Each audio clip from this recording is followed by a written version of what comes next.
The world saw a royal fairy tale, a shy young bride, a prince, and a wedding watched by millions.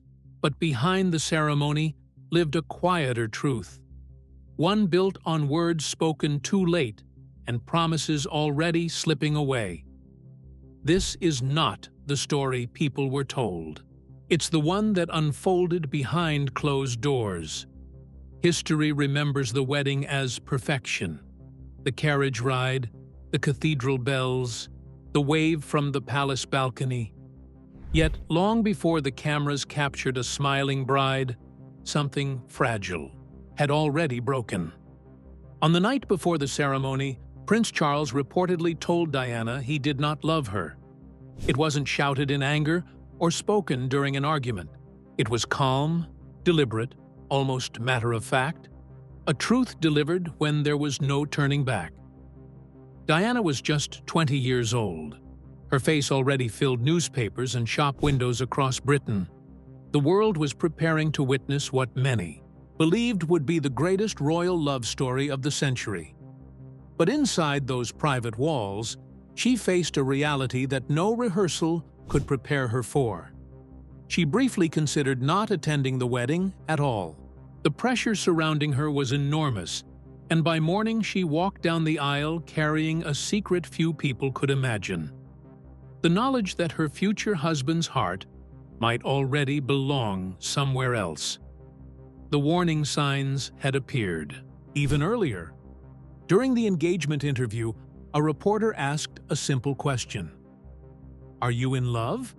Diana answered instantly, her voice bright with certainty. Charles paused before replying with the now famous phrase, "Whatever in love means." To some, it sounded philosophical. To Diana, it felt like distance. The moment lingered, replayed endlessly on television screens, becoming one of the earliest glimpses into a relationship that never quite aligned in public and private. Not long after, she would overhear a private phone call that changed her understanding of everything. Charles spoke with warmth and clarity, expressing devotion in a way she had longed to hear herself. The contrast was striking. Publicly, love seemed uncertain. Privately, it sounded unwavering. That difference became a quiet fracture running beneath the surface of the marriage. The proposal itself had once felt hopeful. Diana later described how Charles told her he loved her when he asked for her hand. For a young woman stepping into royal life for the first time, those words carried enormous weight. She believed them completely. Yet, as events unfolded, from the engagement interview to the confession before the wedding, each promise seemed to shift shape, leaving her trying to hold on to something that kept moving further away. Then came the vows at St. Paul's Cathedral. In front of the Archbishop of Canterbury and a global audience, Charles promised to forsake all others. The words echoed through the vast church, heavy with tradition and expectation. To viewers around the world, it sounded like the beginning of a grand partnership. But to Diana, the presence of another woman already lingered in the background, a shadow she could neither confirm nor fully ignore. Even the walk down the aisle carried an undercurrent of unease. Instead of focusing only on the man waiting at the altar, Diana's eyes searched the crowd. She later spoke about spotting a familiar figure seated among the guests, someone whose presence changed how she experienced her own wedding day. In a moment meant to celebrate unity, she felt a quiet sense of competition, as though she were stepping into a story that had begun long before she arrived.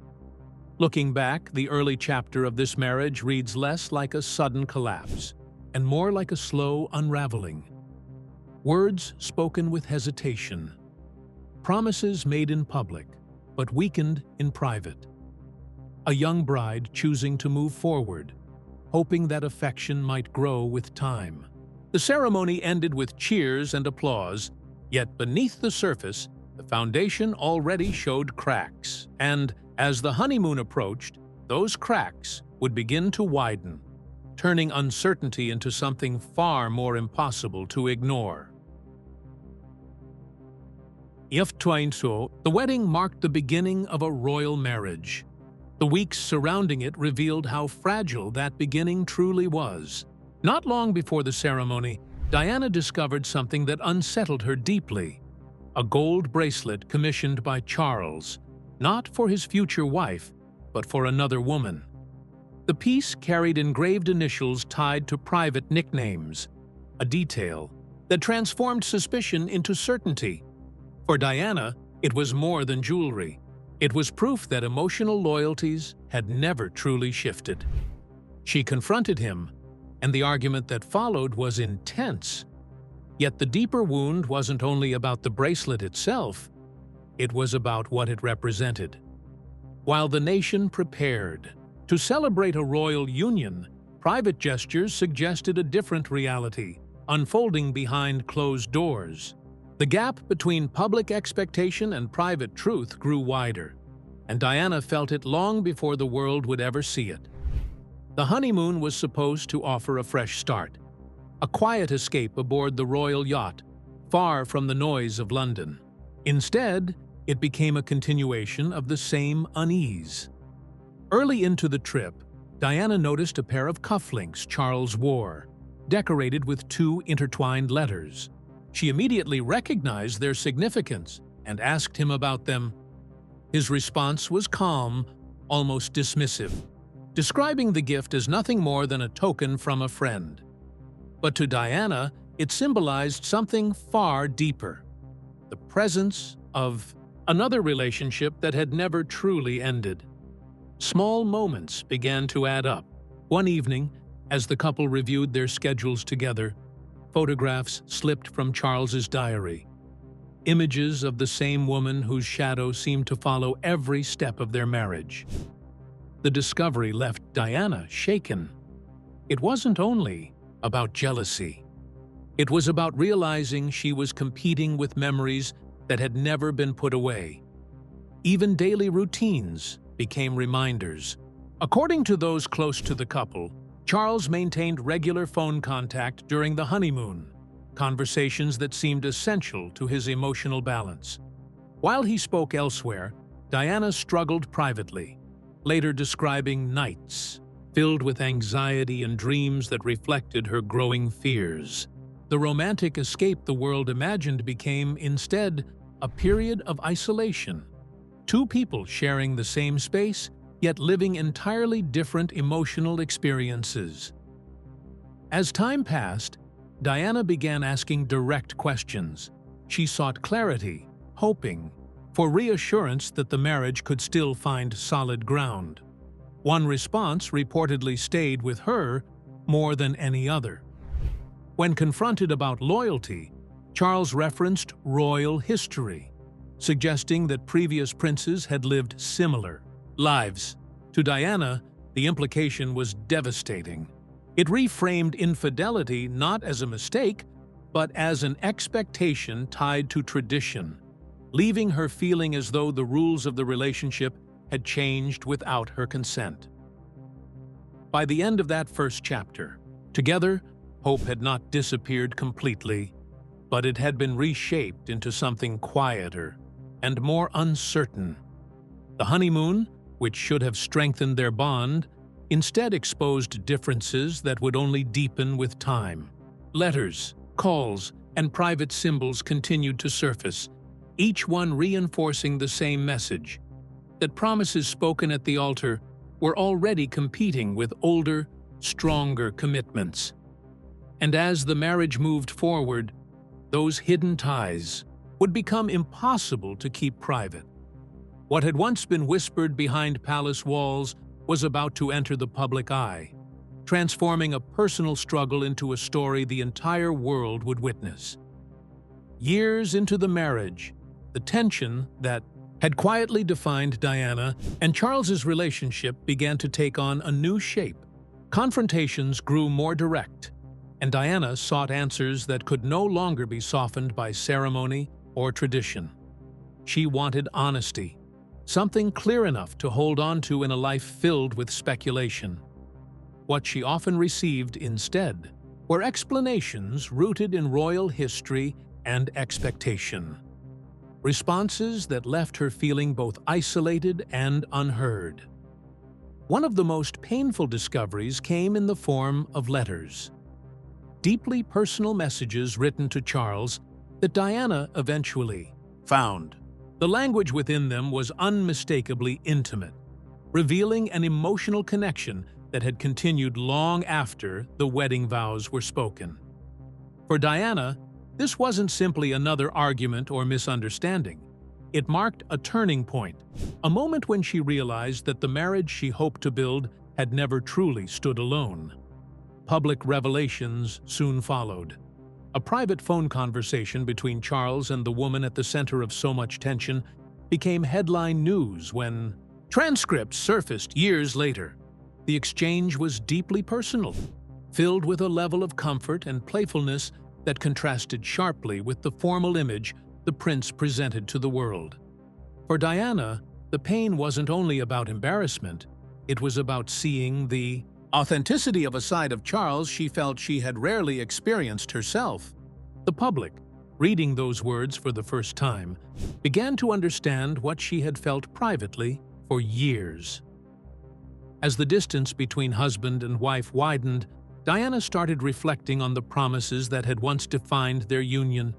She realized that many of the vows she believed were unique to her had, in reality, been directed elsewhere long before she entered the picture.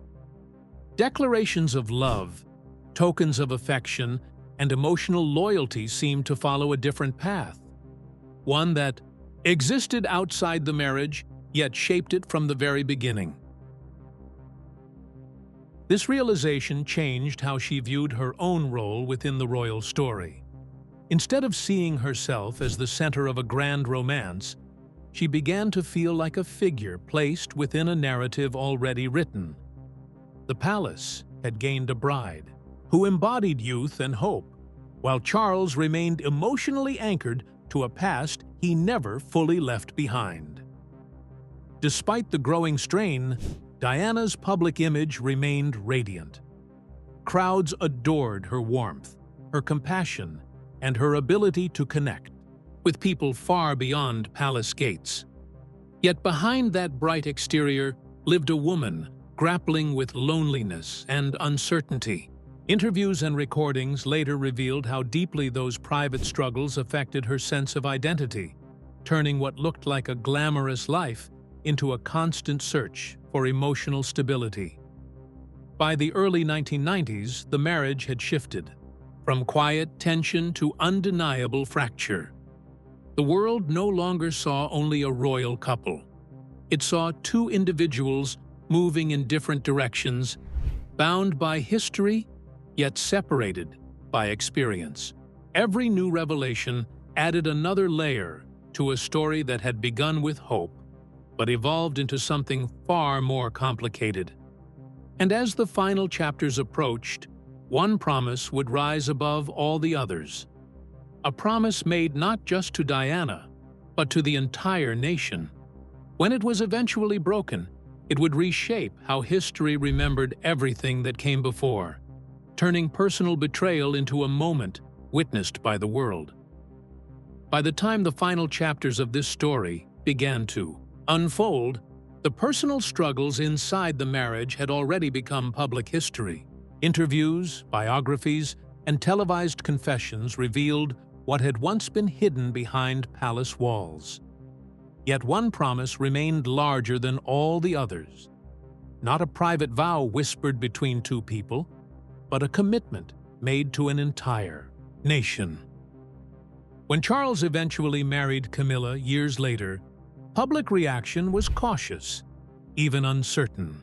To ease concerns, an understanding emerged. She would carry a different title, one that reassured those who still remembered Diana and the role she had once held. The message seemed clear. Some lines would not be crossed, some traditions would remain untouched. For many, it felt like a delicate compromise between past and present. But history rarely stands still. As time moved forward, the monarchy itself began to change. Generations shifted.